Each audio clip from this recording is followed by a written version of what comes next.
I'd like to tell you folks a story, a true story at that. Once upon a time, there was a man that lived in a very divided country. Now, the vast majority of people that lived within this country lived a very difficult life, and he became popular because he convinced these people that other people were responsible for their suffering. He pointed the finger and placed blame on certain groups of people, whether based on their race, their religion, or whatever it was he needed to in order to further push his own agenda. He played on the fears, the legitimate fears of his people, and out of that fear and out of being afraid, these people bought into whatever this man had to say simply because they felt like, right or wrong, that it was going to make their life better. He made a promise to them that he was going to rid their country of these evil people, that he was going to eliminate them from their society, that he would restore their country to its former glory, that he was going to make their country great again. He sold hate for hope, and people bought into it at a rate that is actually astounding and alarming.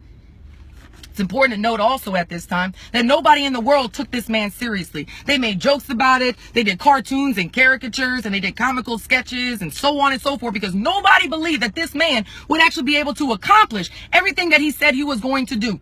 That wasn't until he took power and began to systematically identify and detain these individuals. Now, I want you to lock inside your head who it is that you think that I'm talking about right now, because I'm going to digress for about 2 seconds. In comparison to countries around the world, the United States is still within our infancy. And like most children, we neglect to listen to the advice of our elders because we seem to know everything that it is that we need to know. And make no mistake about what's going on right now. We are currently embroiled in a great ethical battle, one where the truth seems to have an alternative and centuries of wrong seems to be righted by simply changing the face on a $20 bill. This battle is testing the very fiber of our foundation, and so many people are not picking up on that, and they are not realizing this. But in 1796, one of the founding fathers of this country, our first president of the United States, gave a warning. He gave a warning against hyper-partisanship and the involvement in foreign nations.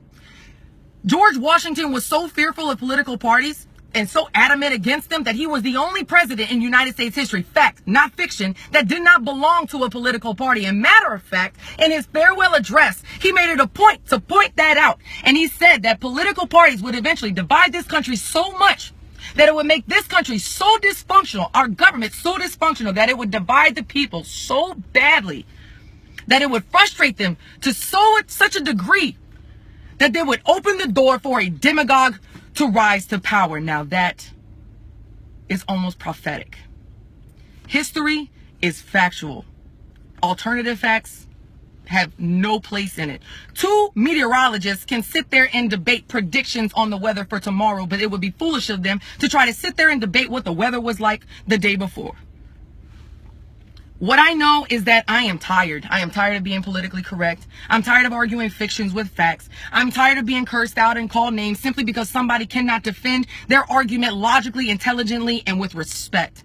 The fact that you sat on the wrong side of justice, or you are trying to argue on the opposite side of truth, or sitting on the opposite side of righteousness, is not my fault, nor is it my problem. I know that I hit my head to the pillow at night every single night in good conscience. On yours, I cannot speak intelligently on. But I do know also that I believe in truth and I believe in justice. And I know that people within this country are going to stand along with me. And I know that I would give my last full measure of devotion in order to defend it.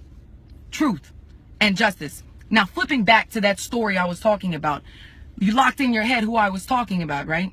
You're pretty convinced as to who I was talking about? Was I talking about President Donald Trump? The answer to that was no.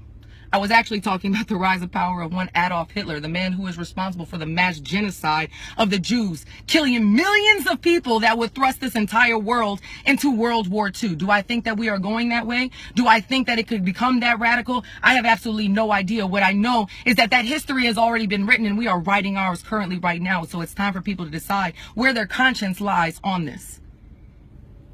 What I also know is, because I study history to a great degree, is that those who do not study history and those who do not know history are going to be doomed to repeat it. And it scares me. It, honest to God, scares me. So what I want to remind the American people is this fact, and it's the beauty of our country. So listen to me very carefully. The power of the people is more powerful than the people in power. This is your country. This is my country. We the people run it. Never let them forget who they work for. Teach a life.